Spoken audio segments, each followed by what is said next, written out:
Hello guys, Radhe Radhe, welcome back to my new blog. তো আজ আমি যাচ্ছি হচ্ছে দুর্গাপুর সব কেশব দেখে দেখার জন্য। আর এটা যদি তোমাদের লং ভিডিও দরকার হয় তাহলে আমার ইউটিউবে চলে যাও, লং ভিডিও পেয়ে যাবে।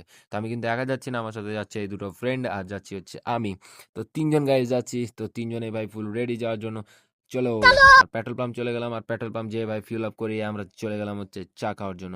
তো চা খাওয়ার জন্য কোথায় যাবো? চা খাওয়ার জন্য যাবো হচ্ছে মীরাবাই। আর মীরাবাই চায়ের অর্ডার দিয়ে দিয়েছি, চাও চলে এসছে। আর ঠান্ডাতে এর থেকে বেস্ট অপশন আমরা কিন্তু কিছু পেলাম না।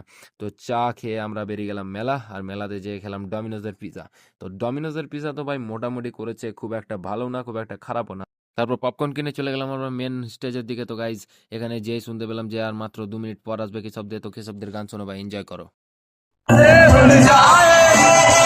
हंसते हंसते आशिक सूली चढ़ जाए, इश्क का जादू सर चढ़ कर बोले, इश्क का जादू सर चढ़ कर बोले, जीव लगा लो पहरे रस्ते रब बोले, इश्क दी मर्जी है रब दी मर्जी है।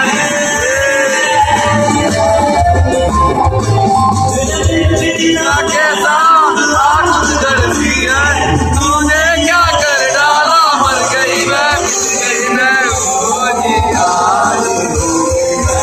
तेरी दीवानी दीवानी। তো আমার বেসিক্যালি যে গানটা সব থেকে ভালো লাগলো কেশবদের, সেই গানটাই তোমাদের সাথে শেয়ার করলাম। তারপর মেলা থেকে বেরিয়ে চলে গেলাম হচ্ছে বেনাচিতি মার্কেট কিছু খাওয়ার জন্য। আর বেনাচিতিতে সব দোকান যেহেতু বন্ধ ছিল, তাই আমরা চলে এলাম হাজি বিরিয়ানি। আর সেই 3 প্লেট বিরিয়ানির অর্ডার দিয়ে দিলাম। আর বিরিয়ানিও কিন্তু আমাদের চলে এলো, আর তিনজন বসে আমরা বিরিয়ানি খাই। তো এখন ঘড়িতে ভাই 10:30 বেজে গেছে। তো তোমরাও ঘুমিয়ে পড়ো, আমরাও ঘুমাই গাইস। Tata, bye bye.